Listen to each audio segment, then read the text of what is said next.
Mengenal Bupati Meranti yang ancam Jokowi dan sebut Kementerian Keuangan isinya iblis dan setan. Nama Bupati Meranti Muhammad Adil mendadak mencuat. Video ngamuk dan mengutuk pemerintah pusat saat rapat bertebaran di media sosial. M. Adil bahkan sampai mengancam Presiden Joko Widodo.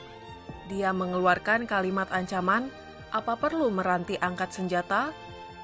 M. Adil juga menuding keras Kementerian Keuangan berisi setan dan iblis. Semua karena M. Adil merasa dana bagi hasil migas 10 triliun rupiah yang diambil pemerintah pusat.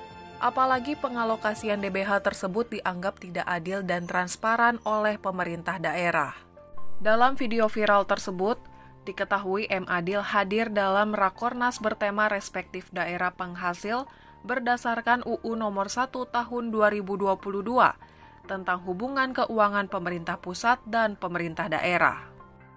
M. Adil juga menyatakan sejak 1973, di Meranti ada 222 sumur minyak yang dibor. Tahun ini jumlah itu bertambah 13 dan tahun depan bertambah lagi 19 sumur. Hal itu paling tidak bisa diketahui dari jumlah dana bagi hasil yang diberikan pemerintah pusat ke daerahnya. Tahun ini saja, dana bagi hasil yang didapat daerahnya hanya 114 miliar rupiah. Tidak adanya manfaat itu, kata M. Adil juga terlihat dari jumlah angka kemiskinan.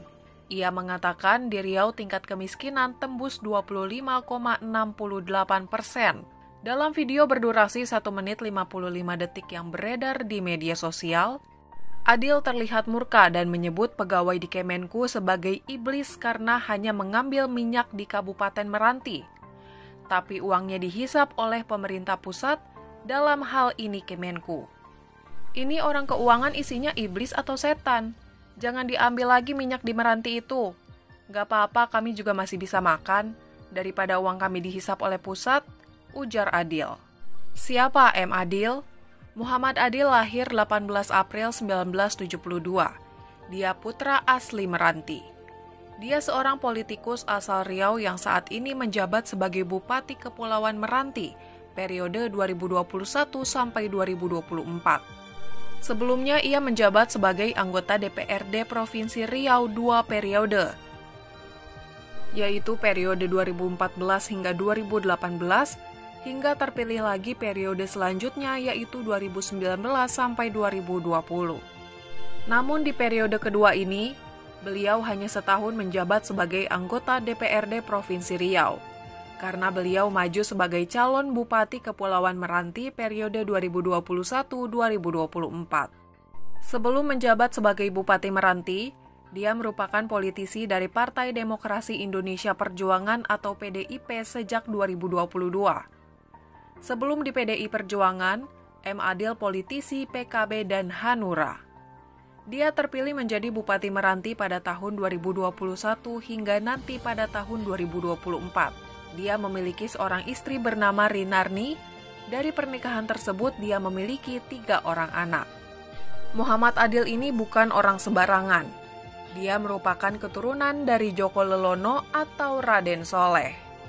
Hal ini diketahui dari laman Instagram pribadinya @muhammad_adil_riau pada 3 Januari 2022 lalu. Dia mengunggah foto menggunakan beskap dan menuliskan nama dan silsilah keluarganya di bagian bawah foto. H. Muhammad Adil SH bin KH Muhammad Zaruki bin Abdul Qadir bin Pangeran Joko Lelono Raden Soleh. Muhammad Adil juga resmi menyandang gelar Bupati Anom dari Keraton Yogyakarta dengan nama Kanjeng Mas Tumenggung Projoa Diwinoto. Ada satu postingan di Instagramnya yang disematkan. Postingan itu sebuah foto berbaju dinas bupati dengan tulisan besar Forgubri 2024, yang jika diterjemahkan untuk Gubernur Riau 2024. Nama Bupati Meranti Muhammad Adil mendadak mencuat. Video ngamuk dan mengutuk pemerintah pusat saat rapat bertebaran di media sosial. M. Adil bahkan sampai mengancam Presiden Joko Widodo. Dia mengeluarkan kalimat ancaman, "Apa perlu Meranti angkat senjata?" M. Adil juga menuding keras Kementerian Keuangan berisi setan dan iblis. Semua karena M. Adil merasa dana bagi hasil migas 10 triliun rupiah yang diambil pemerintah pusat. Apalagi pengalokasian DBH tersebut dianggap tidak adil dan transparan oleh pemerintah daerah. Dalam video viral tersebut, diketahui M. Adil hadir dalam Rakornas bertema respektif daerah penghasil berdasarkan UU Nomor 1 Tahun 2022 tentang hubungan keuangan pemerintah pusat dan pemerintah daerah. M. Adil juga menyatakan sejak 1973, di Meranti ada 222 sumur minyak yang dibor. Tahun ini jumlah itu bertambah 13 dan tahun depan bertambah lagi 19 sumur. Hal itu paling tidak bisa diketahui dari jumlah dana bagi hasil yang diberikan pemerintah pusat ke daerahnya. Tahun ini saja, dana bagi hasil yang didapat daerahnya hanya 114 miliar rupiah. Tidak adanya manfaat itu, kata M. Adil juga terlihat dari jumlah angka kemiskinan.